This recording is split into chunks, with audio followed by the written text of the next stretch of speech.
শাহজালাল ইয়ামানি 360 জন আউলিয়া নিয়া যখন সিলেটের জমিনে আগমন করলেন, এই নদী পার হবে কেমনে? নৌকা নাই, মাঝি নাই, কিচ্ছু নাই, বসে আছে। 2 রাকাত নামাজ পড়লেন। নামাজটা আদায় করে, কারণ আল্লাহর ওলিরা যখন কোনো বিপদে পড়তেন, সাহায্যের দরকার, সঙ্গে সঙ্গে রব্বে কারিমের দরবারে সিজদায় পড়ে যেতেন। সিজদায় পড়িয়া রব্বে কারিমের দরবারে হাত উঠায় কাঁদতেন, আল্লাহ এখন আমাদের দেশের মৌলবীরা তো হাত উঠাইতে চায় না, অথচ মুফতি শফিক আহমেদের লেখা ফতোয়ায়ে দেওবন্দের মধ্যে প্রথম খণ্ড 24 নম্বর পৃষ্ঠা, কিতাবের নাম ফতোয়ায়ে দেওবন্দ, যেটা কওমি অঙ্গন মাদ্রাসায় পড়ানো হয়। ভালো করে লিখে নেন বাবা, কওমি অঙ্গনের কিতাব ফতোয়ায়ে দেওবন্দ, প্রথম খণ্ড 24 নম্বর পৃষ্ঠা। লেখক হল আল্লামা শফিক আহমেদ। এই ফতোয়ার মধ্যে লিখলেন, 24 নম্বর পৃষ্ঠার মধ্যে লিখলেন, 5 ওয়াক্ত নামাজ জিয়ারত করে সর্বহালাতে আল্লাহর দরবারে 2টি হাত উঠায় দোয়া করা উত্তম মুস্তাহাব। জোরে জোরে চিল্লায় বলা যাবে না মারহাবা। কারণ শরীয়তের কিবলা হলো কাবা, দুজানের কিবলা রাহমাতুল লিল আলামিন, মুনাজাতের কিবলা হলো আরশে আজিম। মারহাবা বলেন। কিন্তু এই কিবলাগুলো না চিনার কারণে আজকে আমার দেশের অধিকাংশ মানুষ, কিছু সংখ্যক মানুষ তারা না হাত উঠাইতে চায় না। আমার দাদু ভাইয়েরা শোনেন, এবার শাহজালাল ইয়ামানি হাত উঠায় দিছে, হাতটা আল্লাহর দরবারে কবুল হয়ে গেছে। আমার আল্লাহ আলহামদুলিল্লাহ কয়, শাহজালাল দেরি করো না, দেরি করো না, তোমার ওই যে নামাজে দাঁড়াইয়া তুমি নামাজ আদায় করলা, এই যাই নামাজটা পানির মধ্যে ছেড়ে দাও। সঙ্গে সঙ্গে সুরমা নদীর পানির মধ্যে ছেড়ে দিছে। ও মুসলমান, একজন নয়, দুজন নয়, 360 জন আউলিয়া সুরমা নদী পার হয়ে পারে চলে আসছে। জোরে বলেন মারহাবা। আর একটু জোরে বলেন আল্লাহু আকবার। আর এসে ক্ষান্ত হয় নাই, এসে কি করলেন? এসে এই দুনিয়ার মধ্যে যখন আযান দিলেন, প্রথমে আযান শুরু করলেন, আল্লাহর কাজে লিপ্ত হয়ে গেলেন। দুনিয়ার কোনো কাজ নয়, রব্বে কারিমের গোলাম হিসেবে যখন আল্লাহু আকবার ধ্বনি দিছে, সঙ্গে সঙ্গে গরু গোবিন্দর দালান নড়াচড়া শুরু করছে। গরু গোবিন্দর টনক নড়ে গেছে। কারণ কি রে, দাড়িওয়ালা টুপিওয়ালা তো ঢুকবে না, কিন্তু আমার দালানগুলো কেন ভূমিকম্প হলো নাকি? কারণ চারিদিকে দেখে নড়ে নাই। কিন্তু মুসলমান শুনে নাও, গরুর মুসলমান শোনো, গরু গোবিন্দর কিন্তু নড়া শুরু করেছে। আমার বাবারা আমার, আমার বাবারা আমার, এই যে এইটা দেখিয়া যখন আযানের ধ্বনি দিছে, আল্লাহু আকবার, আল্লাহু আকবার, আশহাদু আল্লা ইলাহা ইল্লাল্লাহ, আশহাদু আন্না মুহাম্মাদুর রাসূলুল্লাহ, যখন আযানের ধ্বনি দিছে, নারায়ে তাকবীর দিছে, নারায়ে তাকবীর, নারায়ে রিসালাত আওয়াজ যখন শুরু হয়ে গেছে, মুসলমান শুনে নাও, সঙ্গে সঙ্গে ওই গর গোবিন্দর দালান কোটাগুলো থরথর করে কাঁপন শুরু করেছে। এইভাবে ইসলামের দাওয়াত দেওয়া শুরু করলেন। দাড়িওয়ালা টুপিওয়ালাদের উপরে এত নির্যাতন চালালো, গোলাপগঞ্জের বাবারা শোনো, এত নির্যাতন, এত কষ্ট দেওয়া শুরু করলো। তখনকার জামানায় গরু জবাই করা যেত না, তখনকার জামানায় হিন্দুদের রাজ্য ছিল। নতুন বিয়ে করলে বিবিদের, নতুন বিবিদের কেউ ওই বাবু বাড়ি পাঠিয়ে দেওয়া লাগতো। বাবুদের বাড়ির সামনে দিয়া ছাতি ফুটায় যাওয়া যেত না। গরু গোবিন্দর বাড়ির সামনে দিয়া, গরু গোবিন্দর রাজ্যের সামনে দিয়া স্যান্ডেল জুতে পড়ে যাওয়া যেত না। খুব নির্যাতন, ভয়াবহ নির্যাতন চালানো হলো। সিলেটের মানুষগুলো, নিরীহ মানুষগুলো থরথর করে কাঁপতো, ভয়ের মধ্যে থাকতো। এর মধ্যে কি হলো? মুসলমান শোনো, শোনো, শোনো, বুড়া আল্লাহ পাক দয়া করে এদিকে বুরানুদ্দিনের আল্লাহ একটা ছেলে সন্তান দিল। আল্লাহু আকবার। আজকে যারা গরুর গোশত খাওয়ার অলিদের বিরোধিতা করো, এ গোলাপগঞ্জের মানুষ শোনো, শাহজালালের পক্ষে কেন যাবা না? সাহেব কেবলার পক্ষে কেন যাবা না? খেয়াল করো, কেন আমরা পক্ষে গেছি আর কেন তোমরা যাবা না? অলিদের সঙ্গে কেন বিরোধ করো? অলিদের সঙ্গে কেন বিদ্রোহী করো? এদিকে বাজান বুরহানুদ্দিনের একটা কলিজার টুকরা সন্তান হলো, উনি আকিকা করলেন। এবার কি করলেন? আকিকা করলেন। আকি করলেন গরু জবাই করিয়া, আকিকা করিয়া চামড়া দিয়া, কাল্লার মাথা দিয়া, ভুড়ি দিয়া সব ডেকে রাখলেন মাটির নিচে। এটা কুকুর এবং কাকে খুইসা উঠাইয়া ফেলবে তো ফেলবে, একটা কান নিয়ে, একটা শিং নিয়ে ওই কোথায় গোরগোবিন্দর বাড়ির সামনে নিয়ে ফেলছে রে মুসলমান, শুনে না, বাড়ির সামনে নিয়ে ফেলছে। সকালবেলা ঘুম থেকে উঠে দেখে গরুর চামড়া। গোরগোবিন্দ তো মাথা নষ্ট হয়ে গেছে, চিন্তা করে আই রে আমার মারে কিরা জবাই করলো, কে আমার মারে জবাই করলো, খোঁজ নাও। ডাকতে বললেন শোনো, এই সিলেটের শহরের মধ্যে, সিলেটের জমিনের মধ্যে কোন ব্যক্তি গরু জবাই করছে খুঁজে বাইর করো, তাকে উপযুক্ত পুরস্কার দেয়া হবে। খোঁজ করা শুরু করলো, খোঁজ করতে করতে খোঁজ মিলে গেল কার বাড়ি, মুসলমান বোরানুদ্দিনের। এইবার শুনতে হুজুর বোরানুদ্দিনের এক ছেলে হইছে, সেই ছেলের জন্য সুন্নাতে রাসূল আকিকা করছে, আকিকা করিয়া গরু জবাই করে গোশতটা বন্টন করে খাওয়া দাওয়া করেছে। এবার বোরানুদ্দিন এমন এই কথা শুনিয়া গোরগোবিন্দ তার সৈন্যদের কিনিয়া খোলা তরবারি নিয়ে রওনা হলো। বোরানুদ্দিনের বাড়ি আসলো, আসিয়া তার কলিজার টুকরা সন্তানকে এই জমিনের ভিতর হাত থেকে কেড়ে নিয়ে জমিনের মধ্যে ফেলে দিয়ে তরবারি দিয়া জিন্দা জবাই করে দিল।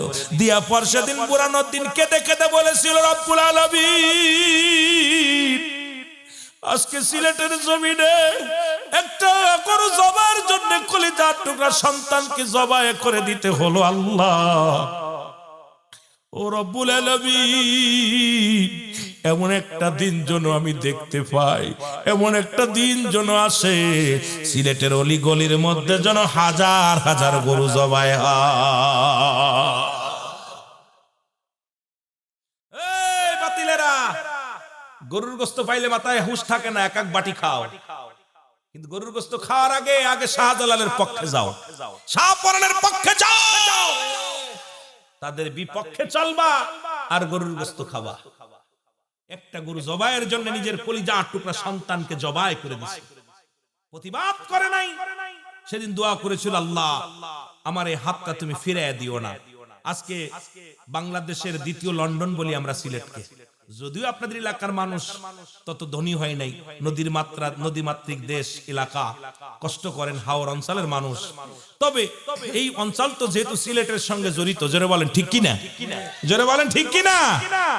এই জমিনের মধ্যে শাহজালাল শুয়ে আছে, সাহেব কেবলা শুয়ে আছে। আমার জীবনের প্রথম মাহফিল সিলেট জমিন আছে সাহেব কেবলার মাহফিল। আল্লাহ আমাকে দয়া করছিল, উনি আমার অনেকগুলো প্রোগ্রাম উনি বসে থেকে আমি আলোচনা করছি, হুজুর পাক বসে থাকতেন কাছে। দুইটা মাহফিলে আমার জীবনে প্রথম আসি আমি জাফলং এর মাটিতে, হুজুর তখন জীবিত, তংরায় যুবক, একদম একটা পাগড়ি মুবারক আমাকে উপহার দিয়েছিল, পাগড়িটা আমি এখনো যত্ন করে রেখে দিয়েছি। সাহেব কেবলা নিজের হাতের পাগড়ি মুবারক আমাকে দান করেছিলেন। আমার বাবারা আমার, তা আমি এই জমিনের মধ্যে আসা পর এই জীবনে আমি একটা জিনিস খেয়াল করলাম যে সিলেটের মানুষ এখনো ওলিদের বিরোধিতা যারা করে, আমি মনে করি এরা ইসলাম বোঝে নাই।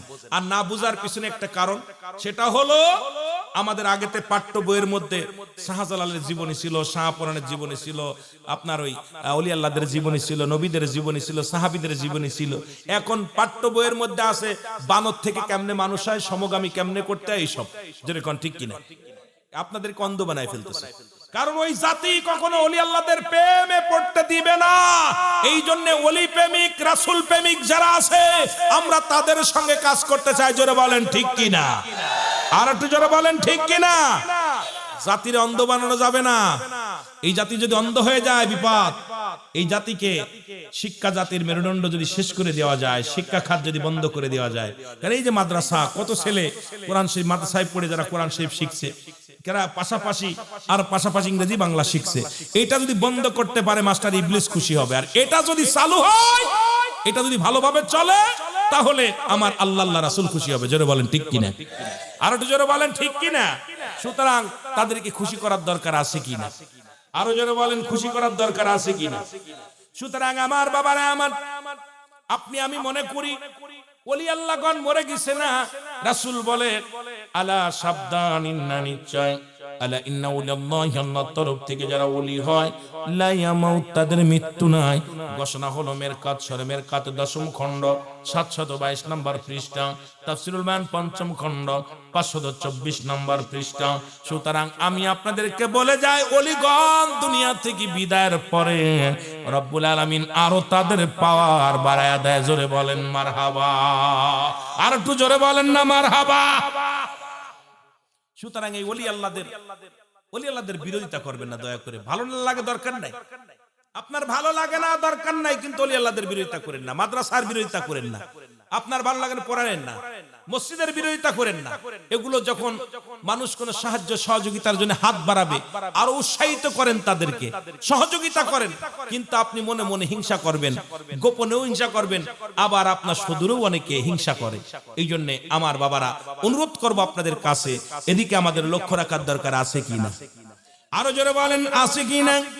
তিনটা জিনিস কাজে লাগবে। নাম্বার ওয়ান, এক নাম্বার ইন্তেকালের পরে নাম্বার ওয়ান হলো নেক আমল। এক নাম্বার হলো নেক আমল। আমলগুলো যদি ভালো না করেন আপনার জীবনটা বরবাদ। এক নাম্বার হলো নেক আমল, দুই নাম্বার হলো সদকায়ে জারিয়া, দান দেন খয়রাত যা করছেন, মসজিদ মাদ্রাসা স্কুল কলেজ রাস্তাঘাট, এই যে দান দেন করলেন এটা কাজে লাগবে। নাম্বার 3 হলো মুসলমান নেককার সন্তান, এমন সন্তান রেখে গেছেন আজকে মাদ্রাসায় যারা পড়ছেন তাদের একটা লাভ, কারণ কিয়ামতের ময়দানে সন্তানের জন্য অনেকে জাহান্নামে চলে যাবেন। ওই সন্তান আপনার জন্য দোয়া করবে, রব্বিরহামহুমা কামা রব্বায়ানি সগীরা। জোরে বলেন রব্বিরহামহুমা কামা রব্বায়ানি সগীরা। আহা, আব্বা মা চলে গেছে দোয়া করার মতো এমনও, যেমন বাবা মা মারা গেলেন প্রতিটা সন্তানের কাছে 7টা হক বাকি থাকে, 7টা হক আদায় করতে হয়। এখানে যারা যারা আছেন আমি একটু বলে যাই, যারা চলে গেছে দুনিয়ার মধ্য থেকে তাদের জন্য মোট 14টা হক, দুনিয়ার মধ্যে জীবিত থাকতে 7টা হক, দুনিয়া থেকে বিদায়ের পরে 7টা হক। এই 14টা হক হলো আব্বা মার জন্য আদায় করতে হবে। এখন আব্বা মা যাদের নাই এই হকগুলো আদায় হয়েছে কি জানি না রে বাবারা, শুনে নেন। নাম্বার ওয়ান, এক নাম্বার হলো তাদের জন্য মাগফিরাত কামনা করতে হবে। জোরে বলো আল্লাহু আকবার। কি করতে হবে? মাগফিরাত কামনা করতে হবে। 2 নাম্বার হলো তাদের জন্য সবর রেসানি করতে হবে। কি করতে হবে? এই কথা বলেন না, কি করতে হবে? সবর রেসানি করতে হবে। 2 নাম্বার হলো তাদের জন্য সবর রেসানি করতে হবে। আজকে আমাদের আব্বা মার জন্য সবর রেসানি করি না, মাগফিরাত কামনাও করি না। আব্বা মা তো আমাদের জন্য কত কি রেখে গেল, সম্পদ রেখে গেল, বাড়ি রেখে গেল, গাড়ি রেখে গেল, টাকা ব্যাংক ব্যালেন্স কত কি করে রেখে গেল, কিন্তু তাদের জন্য কিছু দেওয়ার দরকার আছে কি না? 2 নাম্বার হলো তাদের জন্য সব রেসানি করতে হবে। 3 নাম্বার হলো এই দুনিয়ার মধ্যে ও যুবক তাদের দিনা আদায় যা থাকে পরিশোধ করা লাগবে। আজকে আব্বা মা দুনিয়ার মধ্যে যা রেখে গেল এগুলো আপনাদের পরিশোধ করা লাগবে। ঋণ যদি করে থাকে, দেনা পাওনা যদি কারোর কাছে দেনা পাওনা থাকে, এগুলো অবশ্যই অবশ্যই খোঁজ নিয়ে পরিহার করতে কি করতে হবে, পরিশোধ করতে হবে। আজকে আপনি তার ছেলে, আপনি তার মেয়ে, আপনি তার আপনজন, এগুলো যুবক অনেক আব্বা মা মরে যাওয়ার পর দেখা যায় পাওনাদার ছেলের কাছে আসলে ছেলে কয় আব্বা মরে গেছে, আব্বার কাছে যাও, আর একজনের কাছে যাও। কারণ পিতা মাতা যদি পৃথিবীর মধ্যে যদি দিনাদায় থেকে যায় এগুলো পরিশোধ করতে হবে। 4 নাম্বার হলো আব্বা মার শরীয়ত মোতাবেক ওসিয়াত গুলো পালন করা লাগবে। এমন আব্বা মা আছে বলছে বাবা ওই মাদ্রাসায় 10,000 টাকা দিস, বাবা ওই মসজিদে 1 গাড়ি ইট দিস, বাবা 10 বস্তা সিমেন্ট দিস, কিন্তু সন্তান দেয় নাই। শরীয়ত মোতাবেক ওসিয়াত গুলো পালন করতে হবে। এখন আব্বা মা যদি মরার আগে যদি কয়েকটা মূর্তি বানায়, থুস বানানো যাবে না। যদি কয় নামাজ সারিস নে, সারা যা মুসলমান, এটা করা যাবে না। কারণ শরীয়ত মোতাবেক ওসিয়াত গুলো যেটা করে যাবে এগুলো অবশ্যই অবশ্যই আপনার আমার পালন করা আপনার জন্য ওয়াজিব হয়ে যাবে। জোরে জোরে চিল্লায় বলা যাবে না মারহাবা। 5 নাম্বার হলো তাদের আত্মীয়স্বজন যারা আছে, আব্বা মার আত্মীয়স্বজন যারা আছে তাদের সঙ্গে সুন্দর ব্যবহার, তাদের সঙ্গে যোগাযোগ ঠিক রাখা লাগবে। এখন দেখা যায় বাবা মারা যাওয়ার পর বাবার ভাইরাই চিনি না, দেখা যায় লন্ডন থাকি, আমেরিকায় থাকি, লক্ষ লক্ষ টাকা কামায়, কিন্তু চাচা ব্যাংক চালায়, চাচা রিক্সা চালায়, বাবা দিন দাসা স্বাধীন মজুরি, বাবার ভাইকে আমরা চিনি না, মার বোনকে আমরা চিনি না। খোদার কসম আব্বা মা কষ্ট পেয়ে যাবে কবরে। এই বাবা মারে যদি সুখে রাখতে হয় তাহলে আব্বা মার আত্মীয় স্বজনের সঙ্গে সাহায্য সহযোগিতা করতে হবে। ও মুসলমান শুনে নাও, যুবক, এই 6 নাম্বার 7 নাম্বার হলো তাদের সাথে যোগাযোগটা ঠিক রাখতে হবে, যোগাযোগ রাখতে হবে, ঠিক রাখতে হবে, তাদের সাহায্য সহযোগিতা করতে হবে। সুতরাং আব্বা মার আত্মীয় স্বজন যারা আছে, মায়ের বান্ধবী যারা আছে, মায়ের বোন যারা আছে, তাদেরকে খোঁজ নিতে হবে। গরিব থাকলে তাদের সাহায্য সহযোগিতা করতে হবে, তাদের সঙ্গে ভালো ব্যবহার করতে হবে, তাদের সঙ্গে যোগাযোগ ঠিক রাখা লাগবে। কিন্তু আমরা ফোন বন্ধ রাখি, আপনজনদেরও চিনি না। নাম্বার 7 হলো মুসলমান শুনে নাও, 7 হলো এই দুনিয়ার মধ্যে পিতামাতার কবরটা সময় করে বেশি বেশি করে জিয়ারত করতে হবে। জোরে জোরে চিল্লায় বলা যাবে না আল্লাহু আকবার। ফজরের নামাজের পর আব্বা মার কবর জিয়ারত করছেন কে কে? একটু হাত তোলেন। ফজরের নামাজ বাদে আব্বা মার কবরটা জিয়ারত করছে এই 3-4 জন, বাকিগুলোর আব্বা মা মরে নাই। জোহরে করছেন কেডা কেডা? কেউ করে নাই। আসরে আয় হায় একজন চিন্তা করছেন আব্বা মা মরে গেছে, এরা দান ধ্যান কেমনে করবে? বাপ মা মারা গেছে, তাদের পাশে যায় জিয়ারত করব, একটু দোয়া করব। এই সন্তানেরা এড়াই করে নাই, তাহলে এরা কেমনে আব্বা মার এই বাড়িতে বাস করে? আজকে থেকে কেউ বাড়ি বাস করবেন না। বাপ মার বাড়িতে বাস করার অধিকার আপনার নাই। আব্বা মার যদি আপনি আব্বা মারে দিতে না পারেন, দয়া করে বাপ মার বিটাই থাকতে পারবেন না। বাপ মার এইটা আইন করা উচিত আমি মনে করি। জোরে বলেন ঠিক কিনা? আইনটা করা উচিত না? তোরা বাপ মারে দিবি না, বাপ মার বিটাই থাকতে পারবি না, বাপ মার জিয়ারত করবি না, তোদের স্থান এলাকার মধ্যে থাকবে না। দেখবেন বাধ্য হয়ে নামাজ শেষ করে আব্বা মার কবরের পাশে যাবে, পাক কালাম ফাতিহা শরীফ পড়ে হাত উঠাবে, চোখের পানি ছেড়ে কাঁদবে। জোরে বলেন মারহাবা। আর একটু জোরে বলেন মারহাবা। আবার জীবিত যারা আছে, 1 নাম্বার হলো 7টা হক।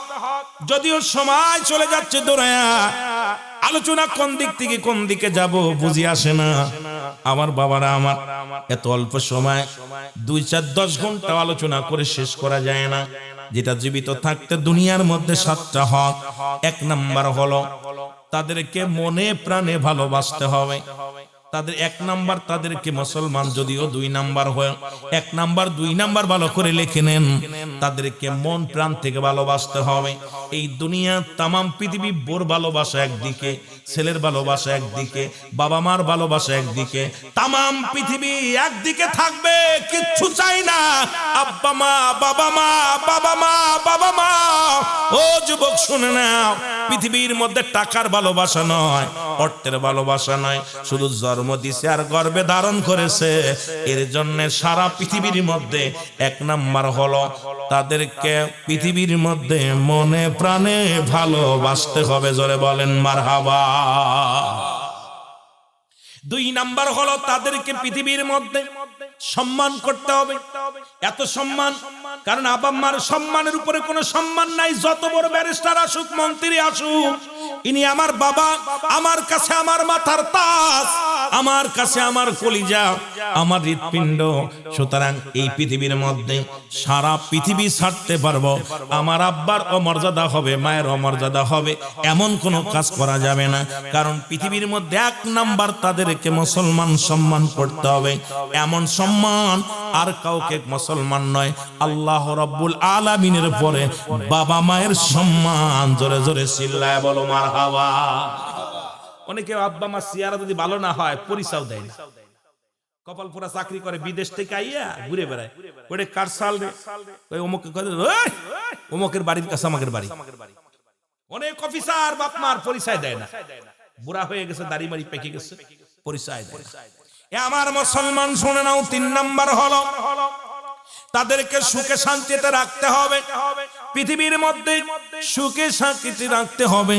আমার বাবারা, মা কোন কাজ করলে আব্বা সুখী হয়, কোন কাজ করলে মা সুখী হয়, কোন কাজ করলে মা খুশি হয়, বাবা খুশি হয়, যার যার বাবা মা সে জানেন।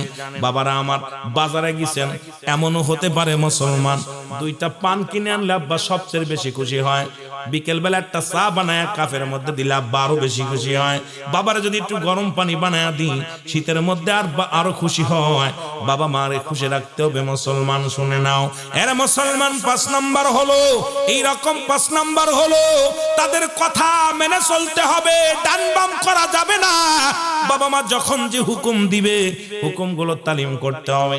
আমার বাবা মা যখন হুকুম দিছে বাবা মাহফিলে যা, ওর মা বাবা অমুক কাজ করে তমক কাজ করে, বাবা মা যখন যে হুকুম দিবে হুকুমগুলো তালিম করতে হবে। এর এক একটা বিষয় নিয়ে বিস্তারিত আলোচনা করতে গেলে এক একটা ঘন্টার প্রয়োজন। এর বিস্তারিত হাকিকত সানজুল দিয়া ব্যাখ্যা দিয়া কথা বলতে গেলে রাত শেষ হয়ে যাবে। আমার বাবারা, আমার বন্ধুরা, আমি যে কথাগুলো বলি দিলের কান্না লাগায় শোনো। আজকে অধিকাংশ সন্তান বাবা মার অবাধ্য। 3 শ্রেণীর মানুষের দোয়া কবুল হয় না। নাম্বার 1 পিতামাতার নাফরমানি সন্তান, 2 নাম্বার হলো এতিমের মাল ভক্ষণকারী, 3 নাম্বার হলো হিংসুটে মানুষ। আজকে আমার দেশের মধ্যে অধিকাংশ যুবকেরা আব্বা মার গুরুত্ব দেয় না, আব্বা মার কথা গুরুত্ব দেয় না, আব্বা মার কথা মতো মেনে চলে না তারা মুসলমান, শুনে নাও। 7 নাম্বার হলো সদা সর্বদা তাদের সঙ্গে যোগাযোগ ঠিক রাখা লাগবে। জোরে জোরে চিল্লায়া বলা যাবে না মারহাবা। যোগাযোগটা ঠিক রাখতে হবে। দেখা যায় আপনি ঢাকায় চাকরি করেন, বাড়ি আইছেন, আগে সালাম দেন আব্বারে, আসসালামু আলাইকুম আব্বা, আসসালামু আলাইকুম মা। বিদেশ থেকে ফোন দিছেন, আগে বউ ধরার আগে আমার বাপের দাও, আগে মারে দাও, আগে যোগাযোগটা ঠিক রাখবে আব্বা মার সঙ্গে। আর যোগাযোগটা কি হয় জানেন? আসরের নামাজটা পড়ে যখন দাঁড়াবে আবুল কাশেম সিদ্দিকী সাহেবের কাছে যায় বলবে, ভাজান ইমাম সাহেব আমার কলিজার টুকরা সন্তান বিদেশ থেকে ফোনটা দিয়ে আমারে চায়, আগে একটু দোয়া করেন ছেলের জন্য, একটু ছেলের জন্য দোয়া করেন। সুতরাং এই যে আমার আব্বা বাজানেরা, আজকে সেই দোয়া যদি দরকার হয় তাহলে অবশ্যই আব্বা মার সঙ্গে, এই যে আমরা অনেক সময় দেখা যায় ঘন্টার পর ঘন্টা বল লগে আড্ডা মারতেছি, ছেলের লগে মেয়ের লগে আড্ডা মারি, কথা বলতেছি ফোনে, কিন্তু মা দূর থেকে দাঁড়ায় দেখে, বাবে দাঁড়ায় থাকে, বাবা কান খাড়া করে থাকে যে আমার সন্তান কিন্তু আমার কথা কিছু জিজ্ঞেসই। আহা, ওই মা যদি আগে ডাক ফোনটা দিয়ে যদি বলেন মেয়ে আমার মার কাজ দে, জন্য প্রতিদিন একজন হাফেজ দিয়া কোরআন তেলাওয়াত করাতেন, তারপরে কাজ শুরু করতেন। সুবহানাল্লাহ বলেন না? এইভাবে মসজিদটা যখন কমপ্লিট হয়ে গেল, হয়ে যাওয়ার পর মুসলমান মসজিদে প্রথম জুম্মার নামাজ আদায় হলো। দিল্লির বাদশা শাহজাহান জুম্মার মসজিদে হাজির হয়ে গেছেন। নামাজ শেষ হলো, সালাম ফিরায় সবাই দোয়া করে যখন বাড়ি গেলেন, খবর আসলো বাদশা শাহজাহান আজকে যারা দিল্লির জুমা মসজিদে নামাজ আদায় করেছে কারোর নামাজ হয় নাই, কারোর নামাজ হয় নাই। বাদশা শাহজাহানকে এত কষ্ট করে সাধনা করে মসজিদ বানাইলাম, সেই মসজিদে নামাজ হয় নাই, কারণটা কি? চিন্তায় পড়ে গেল, আল্লাহ আমি এত সাধনা করে মসজিদ বানাইলাম আর সেই মসজিদে নামাজ হবে না, কারণ কি? দ্বিতীয় জুম্মার নামাজ আদায় করলো, রাত্রের ঘামের মাধ্যমে শুনতে পায় বাদশা শাহজাহান তোমার এই মসজিদে যত মুসল্লি নামাজ আদায় করেছে কারোর নামাজ হয় নাই। আল্লাহু আকবার। তৃতীয় জুম্মার নামাজ যখন আদায় করলো, বাদশা শাহজাহান চোখের পানি ছেড়ে এক স্বপ্ন পাইলেন যে বাদশা শাহজাহান তুমি যে মসজিদে নামাজ আদায় করলা তোমার নামাজ সহকারে তোমার এই মসজিদের যত মুসল্লি নামাজে দাঁড়াইছিল কারোর নামাজ হয় নাই। 3 জুম্মা হয়ে গেল। বাদশা শাহজাহান চিন্তায় পড়ে গেল, কারণটা কি? বসে আছি শুধু দিবারাতি চোখের পানি ছেড়ে কান্দে, আল্লাহ এত সুন্দর মসজিদ বানাইলাম, তোমার ঘর বানাইলাম, এই ঘরে নামাজ হবে না, আল্লাহ কারণটা কি আমাকে একটু বলতে, যদি জানতাম। যার কাছে যায় কেউ বলতে পারে না। গভীর রাত্রে স্বপ্নে দেখে বাদশা শাহজাহান মসজিদ বানাইছো ঠিকই, কিন্তু কিবলা নির্ণয় হয় নাই, কারণ শরিয়াতে সেজদা দেওয়ার জন্য কাবা হলো শর্ত, তোমার কাবার কিবলা নির্ণয় ঠিক হয় নাই। এই জন্য যত 3 জুম্মা নামাজ আদায় করেছো একটা নামাজও কারো কবুল হয় নাই, কারণ এই নামাজটা কবুল হওয়ার জন্য কিবলা শর্ত, কারণ কিবলার দিকে তুমি তাকাও নাই। জোরে জোরে চিল্লায় বলা যাবে না আল্লাহু আকবার। কিবলা নির্ণয় হয় নাই, নামাজ হবে না। এখন কি করা যাবে? কেবলা ঠিক করো। রাতের অন্ধকারে স্বপ্নে দেখে বাদশা শাহজাহান, কেবলা ঠিক করো, কেবলা নির্ণয় করো, ঠিক করো, কোথায় যাবে? উজির কয় হুজুর মিস্ত্রি আনি ভেঙ্গে ফেলি, মসজিদটা ভেঙ্গে ফেলি। কয় না, কয় মসজিদটা গুড়িয়ে দিয়ে আবার মসজিদ বানায়। বাদশা শাহজাহান কয় আমি বেঁচে থাকতে আমার মসজিদের একটা ইটের মধ্যে কেউ আঘাত করতে পারবি না, কারণ একটা বালুর মধ্যে যদি আঘাত করিস আগে আমার কলিজার মধ্যে আঘাতটা দিবি, কারণ এই মসজিদটাকে আমি আমার জানের চাইতে বেশি ভালোবাসি। এই মসজিদটা আমি সাধনা করে বানিয়েছি, এই মসজিদটা আমার আল্লাহর ঘর, আমার জীবনের চাইতে অধিক পরিমাণ আমার মাওলার ঘরকে আমি ভালোবাসি। সুতরাং এই মসজিদটা যদি ভাঙতে হয় আগে আমাকে হত্যা করা লাগবে, আর যদি মসজিদটার যদি একটা বালু যদি নষ্ট করো আগে আমাকে হত্যা করা লাগবে, আগে আমাকে মারা লাগবে, তাছাড়া আমি একটা ইট পর্যন্ত খসাইতে দিব না। মসজিদকে কত ভালোবাসছে বাদশা শাহজাহান, ভালো করে শুনবেন খেয়াল। আর আমাদের অবস্থা, যেহেতু মসজিদটা দেখা পর কথাটা মনে পড়ে গেল, তিনটা জায়গা আমি আগেই দরকার ছিল আপনাদেরকে নিয়ে আলোচনা, কিন্তু তিনটা ঘর দেখে বেশি আনন্দ লাগছে। একটা হলো রসুলের ঘর, একটা আল্লাহর ঘর, একটা হলো রিয়াজুল জান্নাহ বেহেশত, যেটা ইমানদারের জন্য জান্নাত সবচেয়ে আনন্দের জায়গা। সুবহানাল্লাহ বলেন না? আমার ভাইয়েরা, আমার বন্ধুরা, আমার বাদশা শাহজাহান রাতের অন্ধকারে চোখের পানি ছেড়ে কান্দারে ডাক দেব, রব্বে কারীম, ও রব্বে কারীম, তুমি একটা সমাধান আমারে দিয়ে দাও, আমার আল্লাহ একটা সমাধান দিয়ে দাও। আমি বেঁচে থাকতে যদি আমার মসজিদের কেবলা নির্ণয় ঠিক না করতে পারি রে, ও আমার আল্লাহ আমার জীবনটা বিফলে। ও আমার আল্লাহ মনে বড় শখ ছিল এই মসজিদের পাশে আমি ঘুমাইব, মনে বড় শখ ছিল শেষ বিদায়ের পরে আমি মসজিদের সামনে চিরগম ঘুমায়া যাব। আল্লাহ তুমি আমার মসজিদের একটা ব্যবস্থা করে দাও। চোখের পানিগুলো ছেড়ে ছেড়ে কাঁদতে লাগলেন বাদশা শাহজাহান। এমন সময় একটা ইলহাম পালো, ও বাদশা শাহজাহান এত টেনশন করো কেন, এত বিচলিত কেন? যাও যাও, দেখো এই জামানার মধ্যে কোন কামেলে মুকাম্মেল আল্লাহর কোন মাহবুব বান্দা পাও কিনা, তার কাছে যাও, সমাধান দিয়ে দেবে। কি করা লাগবে জোরে জোরে চিল্লায়া বলা যাবে না মারহাবা। যাও, দেখো শাহজালালের মতো কোন মানুষ আসেনি, কথা বলছেননি? শাহপরানের মতো মানুষ, ফুলতুলি সাহেব কেবলার মতো মানুষ। সাহেব কেবলা বলে গেছেন বাঁচাও ইমান বাঁচাও দেশ, সাহেব কেবলার নির্দেশ। আজকে বুঝতে পারতেছি কেন বলেছিল। আজকে দেশের যে 12টা বাজতেছে, দেশের যে অবস্থা, এই বিপদ লগ্ন দেশ ও জাতির জন্য সাহেব কেবলা নবীদের কাছে আসে ইলহাম, নবীদের কাছে আসে ওহী। সাহেব কেবলাকে আল্লাহ পাক জানিয়ে দিয়েছেন, এইজন্য ওনার জবান দিয়ে বাইর হয়ে গেছে তোমরা দেশকেও বাঁচাও ইমানটাও বাঁচাও। কারণ যেভাবে মূর্তি পূজা শুরু হয়েছে, যেভাবে মানুষ ইমান হারিয়ে ফেলতেছে, যেভাবে মুসলমান আল্লাহকে বাদ দিয়ে অন্যকে ইলাহ বানানো শুরু করেছে, তোমরা নিজের ইমানটাকে বাঁচাও। সুতরাং এটা সাহেব কেবলার নির্দেশ। আজকে দাড়ি টুপি জুব্বা গায়ে আছে, মন্দিরে যে সিজদা পড়ে আসি, নামাজ পড়তেছি, দোয়া করতেছি, এর জন্য সাহেব কেবলার কাছে ইলহাম আসে। সাহেব কেবলা বলে দিছে আগে ইমানটা বাঁচাও। জোরে বলেন ঠিক কিনা?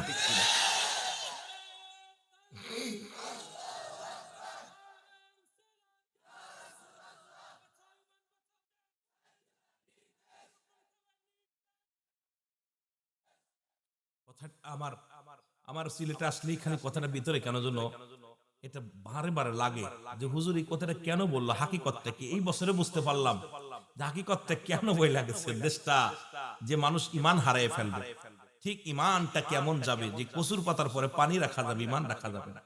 রাসূলের জামানায় দুইটা পাখির গায়ে কালেমা লেখা রয়েছে, লা ইলাহা ইল্লাল্লাহু মুহাম্মাদুর রাসূলুল্লাহ। পাখি দুইটা ঠুকায় ঠুকায় ময়লা খাচ্ছে। খুব খেয়াল করবেন, ওয়াজ তো 2-4 ঘন্টা করে শেষ করতে পারবো না, যে আলোচনায় টান দিছি এগুলো শেষ করে যে যুবকদের কিছু কথা বলতে গেলে সময় লাগবে অনেক। দেখা যাক কতদূর আগানো যায়। তা যেটা বলতেছিলাম, পাখি দুইটা সাহাবীরা দৌড়ে গেছে, ইয়া রাসূলুল্লাহ, ইয়া হাবিবাল্লাহ, আমরা আসতে পথে দেখলাম খুব আজব একটা ঘটনা। নবীজি বল কি দেখলা? কয় হুজুর পাখির গায়ে কালেমা লেখা। সুবহানাল্লাহ বলেন। নবীজি বলতেছেন কি দেখলা? কয় হুজুর পাখির গায়ে কালেমা লেখা। নবীজি চুপ করে আছে, কথা বলে না। হুজুর পাখির গায়ে কালেমা লেখা, পাখির গায়ে কালেমা লেখা। নবীজি বললেন বাকি অংশটা বলো। কালেমা লেখা আছে ঠিক আছে, বাকি অংশটা বলো। সঙ্গে সঙ্গে সাহাবীরা বলে ইয়া রাসূলুল্লাহ ইয়া হাবিবাল্লাহ, পাখির গায়ে কালেমা লেখা আছে কিন্তু দেখলাম ময়লা ঠুকাই খাচ্ছে। কি খাচ্ছে? ময়লা ঠুকাই খাচ্ছে। রাসূলুল্লাহ বললেন ঠিক এমন একটা জামানা আসবে তাদের দাড়ি টুপি জুব্বা পাগড়ি সব থাকবে, ওদের ঈমান নামে বস্তুটা থাকবে না। ওরা নাস্তিকদের কাছে ঈমান বিক্রি করে দিবে। জোরে বলেন ঠিক কিনা? এখন আমি দেখতেছি সব মিলায়া মিলায় অতীত বর্তমান ভবিষ্যৎটা একটু খেয়াল করলে সবগুলো আপনার ক্লিয়ার, একদম পানির মতো ক্লিয়ার হয়ে যাবে। ঠিক সেই জামানায় এসে গেছে। আমার জামানায় যা দেখলাম, এই বছরে যা দেখলাম, গত বছর যা দেখলাম, বর্তমান যা দেখতেছি, এটা দ্বারা মুসলমান যে ঈমান নিয়ে কবরে যেতে পারবো, আমার বড় ভয় লাগতেছে যে ঈমান নিয়ে আমরা কবরে যেতে পারবো কি পারবো না। এই জন্য সাহেব কেবলার নির্দেশ, বাঁচাও ঈমান বাঁচাও দেশ। ঈমান যদি না থাকে তোর আমল দেখি হবে? কিসের দাড়ি, কিসের টুপি, কিসের পাগড়ি, কিসের নামাজ, কিসের রোজা, কিসের হজ? আগে দরকার ঈমানের। জোরে বলেন ঠিক কিনা? ঈমান যদি চলে যায় তুই সারা দিন ধরে কোরআন পড়ে লাভ কি? তোর ঈমান যদি চলে যায় সারা রাত ভরে তাহাজ্জুদের নামাজ পড়ে লাভ কি? ঈমান যদি চলে যায় তুই দান ধ্যান করে হবে কি? লাভ কি? এইজন্য আগে হলো মানব জীবনের অমূল্য সম্পদের নাম হলো ঈমান। ঈমানটা যেন আমরা নষ্ট না হয়। জোরে বলেন ঠিক কিনা? খুব খেয়াল।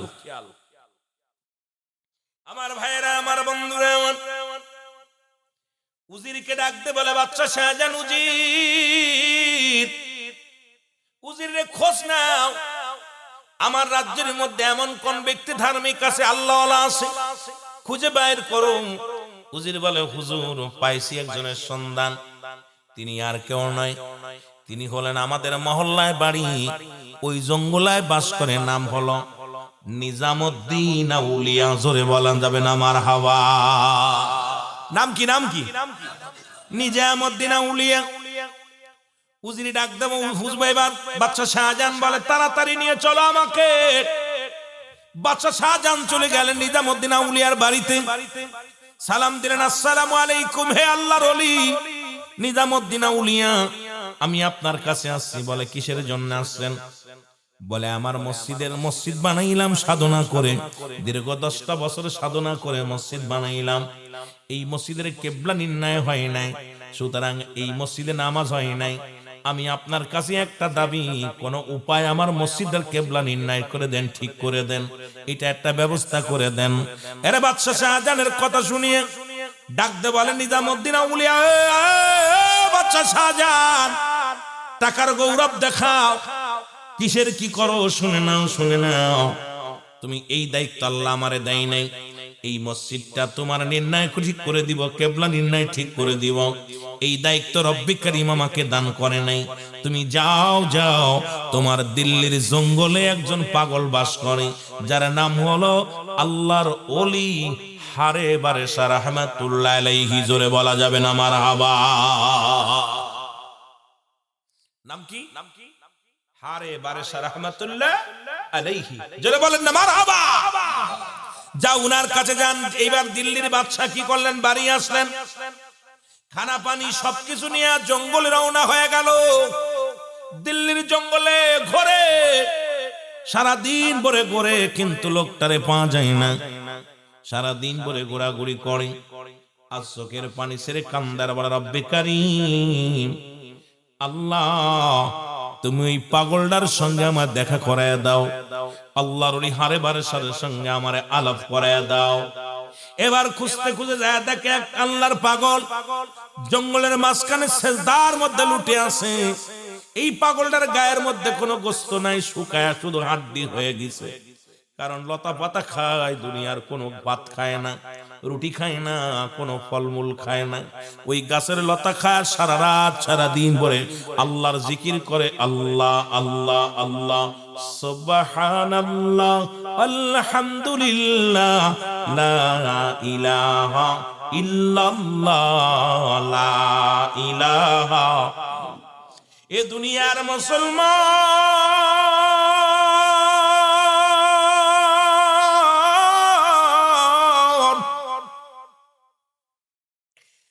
বাদশা শাহজাহান যাইয়া দাঁড়াইলেন, পাশে দাঁড়ায় রয়েছে অনেকক্ষণ, কারণ সিজদা থেকে মাথাও তোলে না। বাদশা শাহজাহান কথাও বলতে পারে না, দাঁড়িয়ে রইলেন কয়েক মিনিট। সালা এইবার সিজদা তুললেন, তুলিয়া সালাম ফিরাইলেন, শেষ করিয়া দোয়া করলেন আল্লাহর দরবারে কান্দার, আল্লাহ ও রব্বে কারীম, আমি পাগল, ঘর ছেড়েছি, বাড়ি ছেড়েছি, দুনিয়ার ছেলে মেয়ের মায়া ছেড়ে জঙ্গলার মধ্যে আসি রে আল্লাহ রব্বুল আলামিন।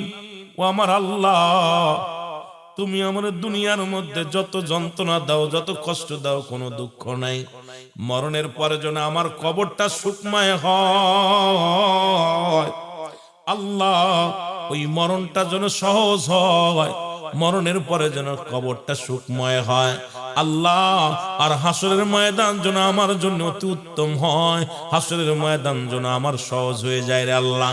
ওই হাসরের ময়দানে যেন আমি ধরা না পড়ি, ওই হাসরের ময়দানে যেন অপমানিত না হই, লাঞ্ছিত না হই। চোখের পানিগুলো ছেড়ে ছেড়ে পাগলটা কান্দে, জোরে জোরে চিল্লায় বলা যাবে না আল্লাহু আকবার। কারণ মানুষের তিনটা বিপদ, নাম্বার 1 হলো মানুষের মরণ,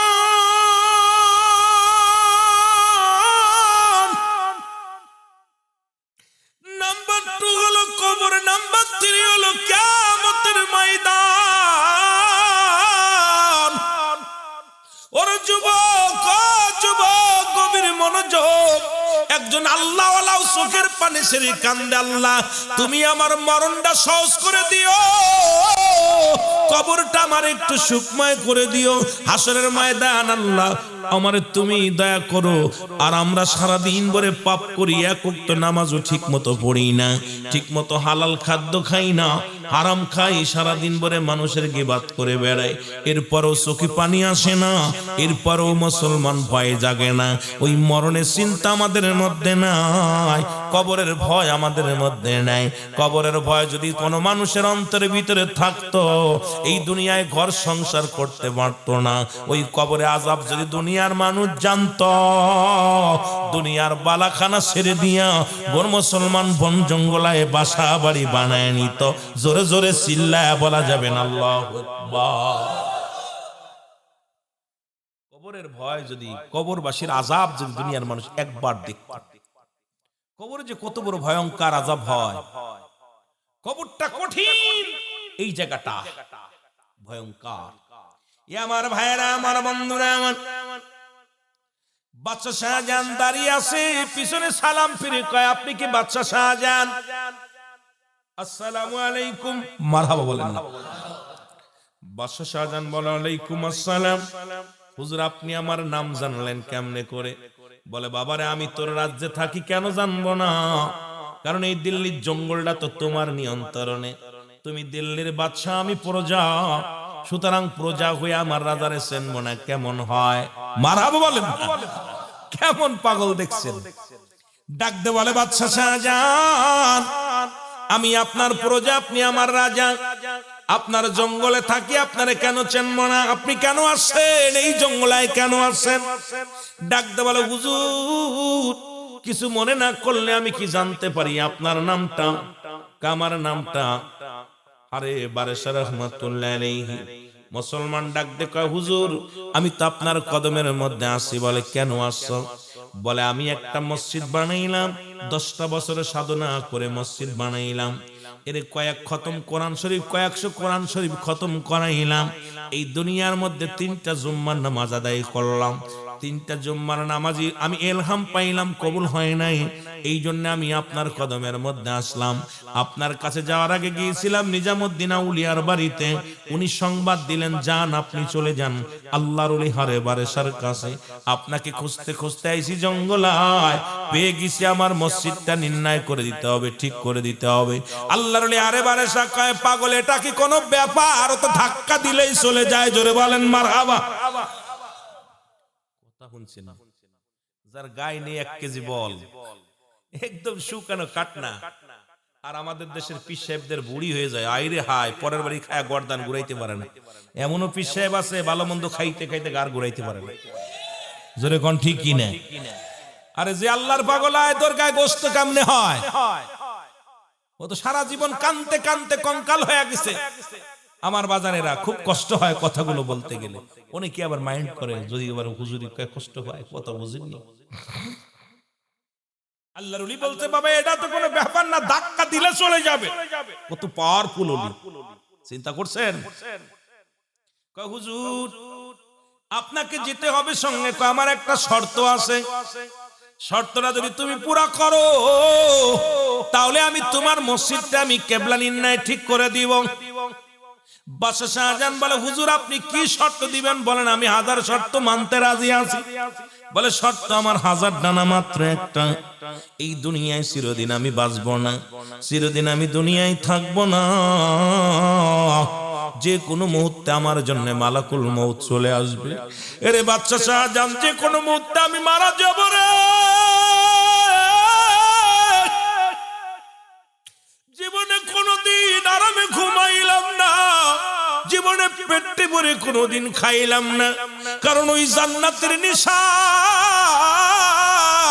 আল্লাহকে পার নিশা আমার ভিতরে এমন ভাবে ধরেছে, কারণ ওই রব্বে কারিমের পাগল আমি এমন গোলাম, দিনরাত 24 ঘন্টা আমি রব্বে কারিমের গোলামি করি রে। জীবনে একটা স্বপ্ন আমার ইন্তেকালের পরে ওই মসজিদের মেম্বারের সামনে যদি আমারে শোয়া দাও, আমি কথা দিলাম তোমার মসজিদটা আমি ঠিক করে দিব। বাদশা শাহজাহান বলে হুজুর কি বলেন? বলে আমার বড় শখ ওই মসজিদের মেম্বারের সামনে ঘুমাইব, ইমাম সাহেব কেরাত পড়ব, নামাজে মুয়াজ্জিন আযান দিব রে, আমি কবরে শুয়ে শুয়ে আযান শুনব, ওই কবরে শুয়ে শুয়ে আমি ইমাম সাহেবের কোরআন তেলাওয়াত শুনব। এইটা যদি তুমি আশা পুরা করো তাহলে আমি তোমার মসজিদ ঠিক করে দিব। জোরে জোরে বলেন সুবহানাল্লাহ।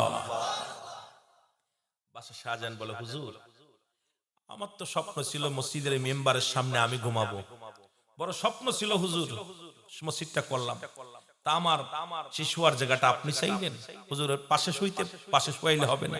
কয় না, আমার মসজিদে মেম্বারের সামনে শোয়াবি, ইমাম সাহেব কোরআন তেলাওয়াত করবে, আমি কবরে শুয়ে শুয়ে শুনবো, মুয়াজ্জিন সাহেব আযান দিব, আমি কবরে শুয়ে শুয়ে শুনবো। আমার স্বপ্ন, জীবনে অনেক কষ্ট করেছি, আমি আমার আল্লাহর কোরআন তেলাওয়াত, ওই তোর তেলাওয়াত করলে আমি আল্লাহর গুণগান শুনবো, সুতরাং আমাকে এইটা থেকে নিরাশ করো না, যদি পারো তাহলে আমি তোমার মসজিদটা ঠিক করে দিব। জোরে বলেন না মারহাবা। আর আমরা কি করি? স্বপ্ন দেখছেন? মসজিদের জন্য 100 টাকা চাঁদা ধরলে আইরে বাবা 13 বার গুল্লি দিয়া দিই না, মাদ্রাসার জন্য দিই না, মসজিদের জন্য দিই না। অথচ গানের জন্য যদি বলা হতো হই হই কাণ্ড রই রই ব্যাপার, আসিতেছে এক ঝাঁক ডানা কাটা পড়ি, নাচিবে কিনা কমলা সুন্দরী, গোপনে 10,000 টাকা কয় দিয়া আমার নামটা আগে দিস। জোরে কোন ঠিক কিনা? কপাল পুরাদের কেমনে বোঝাইবো? তবে আপনাদের এলাকা বালা, আল্লাহ কবুল করুক। জোরে বলেন আমিন। আমার বেশি ভালো লাগছে মাদ্রাসা নিজেদের অর্থায়নে, সব নিজের অর্থায়নে হয়েছে, আসবে ইনশাআল্লাহ। সরকার দিল কি না দিল দেখার বিষয় না, যে ইসলামের জন্য নিবেদিত কোরআনের জন্য, ইসলামের জন্য যে আপনারা যতটুকু অগ্রসর হয়েছেন, রব্বে কারিম এই সাহায্য সহযোগিতা যারা করেছে, রব্বে কারিম যেন তাদেরকে এই দুনিয়া আখিরাত দুইটাই কামিয়াব করে। জোরে বলুন আমিন। আরো জোরে বলুন আমিন। বাদশা শাহজাহান বলে হুজুর রওনা দিন, হাঁটেন, তাড়াতাড়ি চলেন। এবার চলে আসলেন বাদশা শাহজাহান, আল্লাহর ওলি হারে বারে শাহকে নিয়ে রওনা হয়ে গেলেন। এসে উজিরকে ডাক দিয়ে বলে উজির ডাক দাও, গ্রামের যত জ্ঞানী গুণী মানুষ আছে ডাক দাও, বৈজ্ঞানিক ডাক দাও, ইঞ্জিনিয়ার ডাক দাও, সবাইকে ডাক দিয়ে নিয়ে আসো। সবাইকে ডাকা না হলো, বলে আমি আজকে এই মসজিদটা ধাক্কা দিয়ে এই আল্লাহর গোলাম মসজিদটাকে ঠিক করে দিবে। জোরে বলেন না মারহাবা। লোকজন কয় বাদশা শাহজাহান পাগল হয়ে গেছে, এই মসজিদটার জন্য এমন পাগল, এই লোকটারে মাছি দিলে ধাক্কা দিলে পড়ে যাবে, বাতাসে উঠতে একদম নড়ে বেড়াচ্ছে, এই লোক মসজিদ ঠিক করে ধাক্কা দিয়ে সরিয়ে দিবে, এই কি পাগল হয়েছে বাদশা? বা শাহজাহান কয় বাবা আমি পাগল হইনি, তোমরা তাড়াতাড়ি ইঞ্জিনিয়ার নিয়ে আসো, ম্যাপ ধরো। আল্লাহর হারে বারে শাকায় বেশি কথা বলবি না তোরা, সবাই 2 রাকাত নামাজ পড়ো। সবাই 2 রাকাত নফল নামাজ পড়লো, পইরা আল্লাহর ওলি হারে বারে শাহ চোখের পানিগুলো টাস করে জমিনের মধ্যে ছেড়ে দিছে। আল্লাহ ও আল্লাহ, আমিও তোমার, মসজিদও তোমার। জীবনে অনেক কষ্ট করেছি, জীবনে গাছের লতা পাতা খেয়ে বেঁচে আছি, জীবনে তোমার কাছে তো খাইতে চাই নাই, তোমার কাছে তো পড়তে চাই না, দুনিয়ায় বাড়ি চাই নাই, গাড়ি চাই নাই, নারী চাই নাই, কিচ্ছু চাই নাই তোমার কাছে। আজকে শেষ বেলা একটা জিনিস চাবো, তুমি আমার নিরাশ করে দিও না। সেটা হলো আমার ইন্তেকালের পরে আমি মসজিদের সামনে ঘুমাইতে চাই, ইমাম সাহেবের কেরাত শুনবো, মসজিদের আজান শুনবো। এ আল্লাহ, আমার নিরাশ করো না। আজকে এই মসজিদটাও তোমার, আমিও তোমার। তোমার মসজিদটা যেন একা একা সরে যায়, যেন কেবলা নির্ণয় হয়ে যায়। আমার স্বপ্নটা তুমি পূরণ করো। চোখের পানি ছেড়ে আল্লাহর দরবারে টাস করে মেরে দিয়েছে। জোরে বলেন না মারহাবা। আর আল্লাহর দরবারে কইতে দেরি, কবুল হইতে দেরি নাই। দিয়া আল্লাহর ওলি হারে বারে সব মসজিদে হাত লাগাইছে, লাগাই দিয়া বলে, ইঞ্জিনিয়ার ভালো করে ম্যাপ ধরো, এলোমেলো যেন না হয়, ভালো করে ধরো। ইঞ্জিনিয়ার কয়, হুজুর কেমনে ধরবো? কয় যেমনি যেন মাপ যেন ঠিক থাকে ধরো। মসজিদে কয়, মসজিদ তুই আল্লাহর, আমিও আল্লাহ, তোমার চাইতে আমি কম না। আমি বন্দেগী তোমার ভিতরে বন্দি করে আল্লাহ। তোমার বানাইছে আল্লাহর জন্য, খুশি করার জন্য। আমারও বানাইছে আল্লাহ আল্লাহরে খুশি করার জন্য। সুতরাং আমি তোমার গায়ে হাত দিলাম, সরে যাও। সঙ্গে সঙ্গে মসজিদ একা একা ঘুরে গেছে। জোরে বলেন না মারহাবা। আর একটু জোরে বলেন না। এই দিল্লির জুমা মসজিদ আজও পর্যন্ত আছে। যারা দিল্লিতে যাবেন দেখে আসবেন, নামটা হলো দিল্লির জুমা মসজিদ বলা হয়। ওখানে ডান পাশের একটা পিলার ভেঙে গেছে, সামনের একটা মিনার, এই মিনারটার পাশে একটা কাঁঠাল গাছ ছিল, কাঁঠাল গাছটা ঝড় আসিয়া ভাঙ্গিয়া একটা পিলার ভেঙে গেছে। ওর মধ্যে নামাজ পড়লে যখন দাঁড়াবেন সিজদায়, দেখবেন একটা মানুষ মনে হয় 3-4 জন, কেন যেন মন চায় পামে ডানে বামে মানুষ আছে। দিল্লির মসজিদে নামাজটা পড়ার পর আপনি যখন দেখবেন নামাজটা পড়ার পর, মন বলবে যে আপনার পাশে যেন আরো 2-4 জন দাঁড়িয়ে আছে। মারহাবা বলেন না। আর আল্লাহর ওলি হারে বারে শাহ রাহমাতুল্লাহ আলাইহি এখন ওই মসজিদের মেম্বারের সামনে শুয়ে আছে। উনি কিয়ামত পর্যন্ত, যতদিন পর্যন্ত মসজিদ খানা থাকবে, উনি দুনিয়াতে শরিয়াতের মানুষ আজান দিবে, আজানটা শুনবে, শরিয়াতের আলেমরা কোরআন তেলাওয়াত করবে, উনি ওখানে শুয়ে শুয়ে শুনবে। স্বপ্ন হলো এটা। আর আমাদের স্বপ্ন কিভাবে 3 তলা বাড়ি করব, 4 তলা বাড়ি করব, 20 তলা বাড়ি করব, কিভাবে নতুন বিয়ে করব, কিভাবে গাড়ি করব, কিভাবে সম্পদের পাহাড় গড়ব। কিন্তু আপনাদের চিন্তা করলো মান আলাইহা ফান, সব শেষ। আর একটু জোরে বলেন কে? এই দুনিয়ার মধ্যে যা কিছু আছে চূর্ণ বিচ্ছিন্ন করে দিবে আমার আল্লাহ। আল্লাহ বলে, বান্দারে এই জমিনটা আমি রাখবো না। এই জমিনের মধ্যে যত মাটি আছে সমস্ত মাটিগুলো আমি আল্লাহ পুরা তামা বানায়া দিব। জমিনের মধ্যে যত পানি আছে সমস্ত পানিগুলো আমি আল্লাহ পুরা ছাই বানায়া দিব। যেদিন কিচ্ছু বলতে কিচ্ছু থাকবে না, সেদিন থাকবে শুধু আমার আল্লাহ। এই জন্য আমরা গোলামি করব কার? আর একটু জোরে বলেন কার? দাসত্ব করব কার? এই দুনিয়ায় পাহাড় সমতুল্য সম্পদ বানাইলাম, বাড়ি গাড়ি করলাম, কত না কি করলাম, কিন্তু যে মানুষটার ভিতরে চিন্তা নাই আমার মরতে হবে, কারণ এই দুনিয়ার মায়া ছেড়ে চলে যেতে হবে। 1 নাম্বার বিপদ হলো মানুষের মরণ। এই মরণের পেয়ালা পান করতে হবে। এখান থেকে পালানোর কোনো পথ নাই, এখান থেকে বাঁচার কোনো পথ নাই। মরণের পেয়ালা পান করতে হবে, এর মধ্যে কোনো সন্দেহ নাই। ধরে বলেন ঠিক কিনা? তদ্রুপ শাহজালাল ইয়ামানি, যেহেতু যার নামের মাধ্যমে মসজিদ খানা, ও যুবক, ইনি যখন সিলেট শহরের মধ্যে আসবেন, সিলেট জমিনের মধ্যে আসবে, ইয়ামেন থেকে মদিনা ঘুরে রাসূলুল্লাহ রওজা জিয়ারত করে যখন ইয়ামেন শহর হইয়া মুসলমান শুনে নাও সিলেটের জমিনে আসবে। কারণ সিলেটের জমিন তেমন এমন একটা ভয়ঙ্কর অবস্থান ছিল, যেখানে গোবিন্দর দালাগান পূজা, মুসলমান দরগা পূজা, মন্দিরে পূজা, কার্তিক পূজা, মুসলমান পৃথিবীর মধ্যে সব পূজা মণ্ডপের মিয়া পাগল ছিল। নামাজি মানুষ ছিল না, ইমানদার মানুষের খুব অভাব ছিল। সিলেটের শাহজালাল যখন আসলেন জমিনের মধ্যে, রব্বি কারীম পাঠিয়ে দিলেন তারে ইলহামের মাধ্যমে। কারণ ওলিদের কাছে আসে ইলহাম, নবীদের কাছে আসে ওহী। কারণ মুসলমান শোনো, বর্তমান বিলায়াতের জামানা চলতেছে। সেই বিলায়াতের জামানা যে সমস্ত আল্লাহ আছে তাদের মধ্যে একজন হলো শাহজালাল ইয়ামানি। মুসলমান শুনে নাও, সাহেবকে বলা মুসলমান শুনে নাও, খানজাহান আলী, এইরকম অসংখ্য আল্লাহর ওলিরা পৃথিবীর মধ্যে পরান সহ 360 জন আউলিয়া তো শুধু সিলেটের জমিনে আছে। এখান থেকে কত জেলার মধ্যে, অনেক থানার মধ্যে আছে, অনেক জায়গা চলে গেছেন। আমার বাবারা আমার যখন আসলেন, খবর যখন পেয়ে গেল গৌর গোবিন্দ, উনি প্রস্তাব দিলেন, শুনে নাও রাজ্যের মধ্যে ঢোল পিটিয়ে দিলেন, শুনে নাও যেন সিলেট শহরের মধ্যে, সিলেটের জমিনে যেন কোনো দাড়িওয়ালা টুপিওয়ালা ঢুকতে না পারে। কোন দাড়িওয়ালা টুপিওয়ালাকে যদি কোনো ব্যক্তি নৌকা উঠায়, চিরতরে তার নৌকা বন্ধ, আর সে নৌকা চালায় খাতে পারবে না। যদি কোনো ব্যক্তি গাড়িতে উঠায়, ওই গাড়ি চিরতরে বন্ধ হয়ে যাবে। ওই ব্যক্তিকে আর এই সমাজের মধ্যে কেউ তারে বাঁচতে দিবে না। পৃথিবীর মধ্যে নৌপথ বন্ধ, বিমান পথ বন্ধ, মুসলমান সব রাস্তাঘাট বন্ধ করে দিলেন, কারণ সিলেটের জমিনে কোনো দাড়িওয়ালা টুপিওয়ালা ঢুকবে না। কিন্তু 360 জন আউলিয়া মুসলমান গুটি গুটি পায় চলে আসলেন কোথায়? সুরমা নদীর কিনারায়। জোরে জোরে চিল্লায়া বলা যাবে না মারহাবা। এই জন্য নামাজের আগে আলা নাই, হজের আগে আলা নাই, জাকাতের আগে আলা নাই। আল্লাহ বলে আলা, সাবধান, ইন্না নিশ্চয়। এ মুসলমান শোনো, নামাজের আগে আল্লাহ আলা ব্যবহার করে নাই, হজের আগে আল্লাহ বালা ব্যবহার করেন নাই, নামাজের আগে আল্লাহ ব্যবহার করেন নাই। আল্লাহ আল্লাহর ওলিদের বিষয় বলতে যায় বলে আলা, সাবধান, ইন্না নিশ্চয়, আলা ইন্না উলিল্লাহি, আল্লাহর তরফ থেকে যারা ওলি হয়। কারণ ওলি কোনো মানুষ বানায় না, মানুষে বানাতে পারে না। আল্লাহর যারা মাহবুব বান্দা হয়, আল্লাহ রাব্বুল নিজে বানায়। আর মানুষে বানানো ওলি যারা হয়, এরা দুনিয়া পুজোরি হয়। আর আল্লাহ বানানো পীর যারা হয়, আল্লাহ বানানো ওলি যারা হয়, তারা দুনিয়ার মোকাফেক্কি হয় না, তারা আল্লাহ রাসূলের মোকাফেক্কি হয়। জোরে বলেন ঠিক কিনা?